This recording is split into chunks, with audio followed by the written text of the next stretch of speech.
It's been proven over the course of my career that persistence really does pay off. My motivation is already a function of that behavior being rewarded over the last 30 years of me being an international business consultant. So I'm really motivated. I just relish and love the fact that just by making a phone call or pinging an email to somebody makes the difference between winning work and not winning work, and it's actually incredibly simple. If you just stick with something, you'll just stay in the race longer than everybody else, because a lot of people get distracted. I notice it on the motorway. You find people that will speed up, race past you, cut in front of you, and then they've done that, so in their mind they've kind of ticked a box, and then they go back to a slower speed limit. And you just think, God, imagine if you put on cruise control and you stuck with your speed all the way, rather than just achieving the task, passing me or anybody else on the motorway. That's how a lot of people, it seems to me, do business too. What I do is help companies understand how to grow in an overseas market.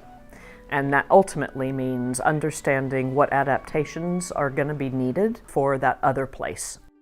I think by understanding another culture, you have taken a step to the middle of the bridge, and hoping that because you've done that, the other parties will do the same.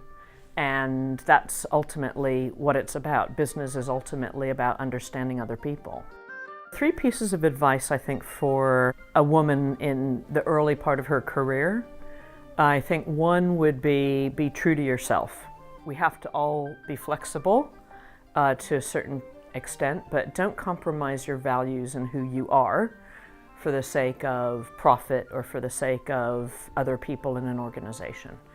Another piece of advice, of course, would be persistence, because from my experience, sticking with something and seeing it through and just following up totally pays off. The third thing is to strike a balance. So there's a risk that early in your career, because you want to get ahead, you will work all hours that you possibly can, but actually you may not necessarily be looking ahead and looking up and out at the wider world and what's out there and being open to opportunities.